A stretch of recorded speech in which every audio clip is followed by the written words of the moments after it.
Hey, today I'll be talking about episodes 25 through 26 of The Double. Just as Ji is stewing that her lame banquet plan didn't work, she gets an invitation from the Princess Wanning herself. Their interests are aligned, of course, though I'm not entirely sure how Wanning put together that Ji wants Ali gone as well. Wanning brings up a story of an old consort who seemed to have been possessed by an evil spirit, and in the end had to be put to death. 你说这江离是不是也被邪祟附体了呢？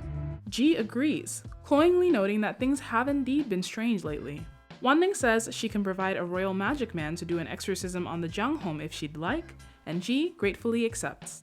I thought I was just kidding when I called him a magic man, but it turns out I wasn't that far off. Strange things start happening and people start gossiping that something has been done to offend heaven. Ji goes to see this magic man, his actual title being Imperial Diviner. As she walks in, she has flashbacks to, well, I'm not sure, her unlucky lover, caught by her dad after painting her? She's lost in thought and interrupted by the royal diviner, asking if she knows the artist. 他因为意外过世了。是意外还是人为？ Oh, so this guy's definitely her dead lover. Yup. More flashbacks as we find out he was an artist that worked for her family. He was driven out and crippled by her father, had a crummy life in his hometown for a while, and finally came back to find her married. She went to see him, and though she was already Jiang's wife at the time, fell into his arms overcome with emotion. He clearly harbored delusions of them running away together, but she had no such plans. In the middle of the night, he woke up to find himself tied up and unable to move. Ji's last words to him were that she didn't owe him a thing before lighting the hay and leaving him to burn to death. So yeah, this man has got his own separate revenge drama going on, and now she's at his mercy. He makes it clear that it is completely within his power to help her get rid of Jiang Li if she gives him what he wants. 夫人回来啦。 Did what I think happened just happen? Yu, who I had completely forgotten about, comes back to see the family. Conspicuously absent is her husband, who, surprise, surprise, hasn't been treating her that well since they got married. In fact, he has still been sending Royale presents in the hopes of still having her as his wife, which is insane. As if Royale or her mother would ever agree to that. But yeah, it looks like Yu has been going through it at home. Her parents find out that he's even been beating her. Yu no longer harbors any fantasies about being his beloved, and now just has her sights set on giving birth to a boy to stabilize her standing in the family. A spy reports all this back to Royale, who it seems does still have feelings for this man. Alright, fine. They were engaged for years, and they seemed to get along well enough before Jiang Li returned. Royale plays with a trinket Yanbang gave her, saying to herself in satisfaction that he must still be in love with her. 娘，娘，你做什么？娘，娘！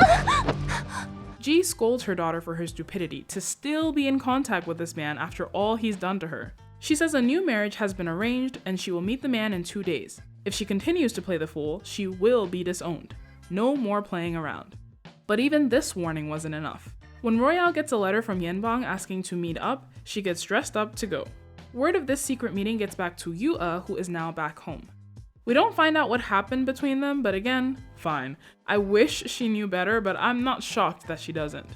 The next morning, even knowing that they met up the night before, Yu tries desperately to play the good wife. When he won't play along, she says she knows what happened. She begs him to stop and just live a good life with her. 你竟敢跟踪我啊！ He warns her not to tell a soul before storming off, leaving Yu in tears. Duke Su looks into the random fires, and it turns out there is a quasi-scientific explanation. It was definitely part of some plot and not any sort of divine intervention. At the family's ancestral shrine, Ali meets a Madame Hu, a maid who was impregnated by her father many moons ago. At the time, her mother still hadn't been pregnant, so the plan was to force an abortion in case it was a son. Wouldn't want the first son of the family to have come from some random maid. But her mother stepped in and begged for mercy. Luckily, it turned out to be a daughter, Jiang Yue, and the two women got along very well, raising their kids together. But after her mother died, Ji, as the new wife, was not quite as generous. It wasn't long before little Jiang Yue was found drowned in a lake. Her mother, this Madame Hu, lost her senses due to grief. Since then, she has been living in a little room by the Jiang family shrine. To put a nice spin on it, she's living out the rest of her days protecting her husband's ancestors, but really they just don't want her in the house. She's carted off after attacking Ji in an apparent fit of madness. On her way home, Ali's carriage breaks down. Royale is right behind her and tells her to hop in, leaving their maids behind as there's only room for 2. It isn't long before Royale is whining about how everything is so much worse since she's come back and how she's lost everything thanks to her. Ali has to remind her that between the 2 of them, one of them has clearly had it worse. All she wants is to live a normal life. Like she said after the earring plot, she doesn't have any gripes with her, and even after that atrocious attempted assault plan, she is still willing to let things go and just live as sisters. She also tells her to stop ruining her life for that piece of shit ex-fiancé of hers. Yes, he's not worth it. All this goes in one ear and out the other as the carriage stops, and Royale tells her she has to pay for what she's done. Ali is taken by knife points to see Yenbang. Before she can make a break for it, she's knocked out. Yenbang has managed to convince Royale that Zhangli is the only thing standing between them and happily ever after. He told her to bring Ali here so they could ransom her and get enough money to start their new lives together, but now the plan seems to have changed. He now says they have to kill her for what she's done to their lives. Royale is many things, but apparently not a murderer. When she hears this, she wants no part in it.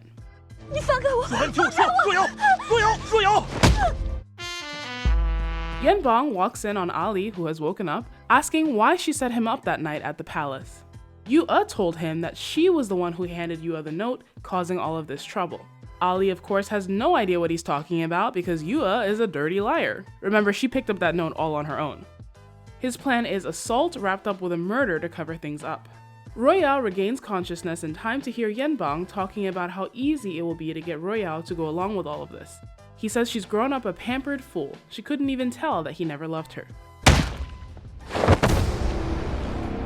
I love how Ali doesn't waste a second here. Get me out of these ropes, let's get the hell out of here, have your panic attack later. They return home covered in blood. Ji is absolutely floored by the complete idiocy of her daughter and has no pity for the clearly traumatized girl. She has her locked up and starts working on damage control, having a message sent to Yu. The next morning, Yu tells Yenbang's grieving mother that when she found him, she spotted Ali walking away. That's all she needed to hear. 我儿差点就没命了，就是因为江离，让他今天必须出来给我个说法。 Never a day of peace in this house. Also, Da Ying? I thought she was crying over his dead body here, but then I guess dead bodies don't need their wounds bandaged. Ali is called in to account for this, and she says semi-truthfully that her carriage took her to a desolate place where Yenbang tied her up and tried to assault her. Then Royale stepped in and saved her. Ji's like, what? My daughter was shopping all day, what are you talking about? Ali asks that Royale be brought in, and Ji says she will go and fetch her herself. Of course, this is just an excuse to tell her daughter to sack up, go outside, and lie. This is the perfect opportunity to get rid of Ali and finally have everything return to normal. Plus, she won't get got for attempted murder. Royale is brought in, and Ali asks her to confirm her story. She's even given her a way out for her part in things by saying Royale noticed she was missing and went looking for her. Royale wouldn't even have to admit that she was working with Yenbang. Very smart move because Royale certainly does not seem like she's feeling especially brave right now. She still won't say a word, and Jiang begins to lose his patience, demanding to know what exactly went down. Ali can see she needs a bit more of a push. 自幼无主见，一生不得自在。他从小被母亲严加看管，没有主见。你当真一辈子要这样过下去吗？事实的确如同二姐所说。你瞎说什么？我没有瞎说。 Thank goodness. Royale admits to every detail. Well, except her hand and things, but good for you, girl. I'm glad you came around. 夫人。 After this, they have a heart-to-heart with Ali saying most of the same things she said before, but this time Royale is actually ready to hear it.